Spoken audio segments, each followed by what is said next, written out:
മുൻപേ പറന്ന പക്ഷികൾ എന്ന പരിപാടിയിലൂടെ നമ്മൾ ഇന്ന് പരിചയപ്പെടാനായി പോകുന്നത് ഫാദർ പ്ലാസിഡ് ജെ പൊടിപ്പാറയാണ്.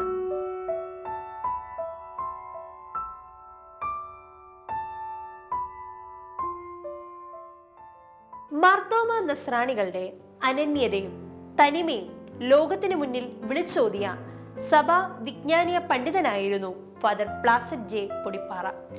ഒരു വലിയ ലക്ഷ്യത്തിനു വേണ്ടി സ്വന്തം ജീവിതം ഉഴിഞ്ഞുവെച്ച് വിട്ടുവീഴ്ചയില്ലാതെ നിലപാടുകളുള്ള ആ കർമ്മയോഗിയുടെ ജീവിതം നമുക്കൊന്ന് നോക്കിക്കാണാം.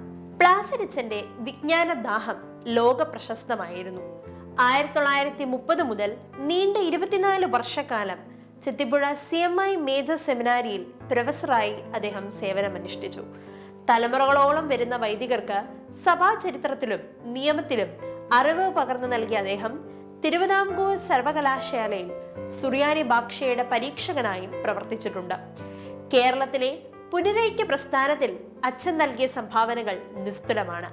പുനരൈക്യപ്പെട്ടവർ തങ്ങളുടെ പൗരസ്ത്യ പാരമ്പര്യം കൈവിടാതെ ലത്തീനീകരണത്തിന് വിധേയരാകാതെ അവരുടെ തനിമയിൽ ഉറച്ചു നിൽക്കാൻ പ്ലാസിഡ് അച്ഛൻ കാട്ടിയ ജാഗ്രത സഭയുടെ ചരിത്രത്തിലെ സുവർണ അധ്യായമാണ്. സഭയുടെ ഔന്നത്യങ്ങളിൽ പ്ലാസിഡ് അച്ഛൻ തന്റെ സാന്നിധ്യം അറിയിച്ചു.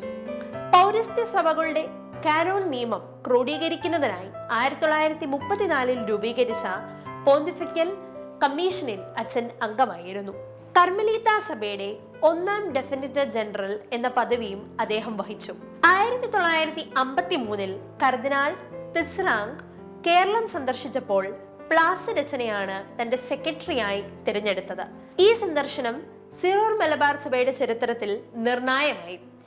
വൈദിക പരിശീലനത്തിനായി വടവാതൂർ സെമിനാരി സ്ഥാപിക്കപ്പെട്ടത് ഈ ദീർഘവീക്ഷണത്തിന്റെ ബലമായാണ്.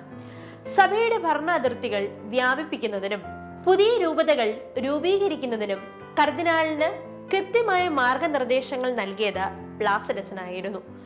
മാർത്തോമ ക്രിസ്ത്യാനികളുടെ ഐക്യം, അവരുടെ പൗരസ്ത്യ സ്വത്വം, കത്തോലിക്ക വിശ്വാസം എന്നിവയെക്കുറിച്ച് അദ്ദേഹം എഴുതിയ ഗ്രന്ഥങ്ങളും ലേഖനങ്ങളും വിശ്വാസികൾക്ക് വലിയ ബോധവൽക്കരണമാണ് നൽകിയത്. സഭയുടെ യഥാർത്ഥ സ്വരൂപം ലോകത്തിന് മനസ്സിലാക്കി കൊടുക്കാൻ അദ്ദേഹത്തിന്റെ തൂലികയ്ക്കായി. അറിവിന്റെ കൊടുമുടിയിൽ നിൽക്കുമ്പോഴും ലളിത ജീവിതമായിരുന്നു അച്ഛന്റെ മുഖമുദ്ര. താൻ സ്വീകരിച്ച സന്യാസത്തോടും സഭാ അധികാരികളോടും അങ്ങേയറ്റം വിധേയത്വവും ആദരവും അദ്ദേഹം മരണം വരെ പുലർത്തിപ്പോന്നു.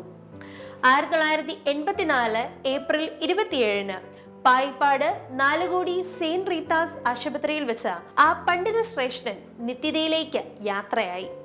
സഭയുടെ തനിമയ്ക്കും വളർച്ചയ്ക്കുമായി അദ്ദേഹം തെളിയിച്ച ദീപം ഇന്നും കെടാതെ നിലകൊള്ളുന്നു. പൗരസ്ത്യ സഭാ പഠനങ്ങളിൽ പ്ലാസിഡ് അച്ഛൻ എന്ന പേര് ഇന്നും ഒരു വഴികാട്ടിയായി അവശേഷിക്കും.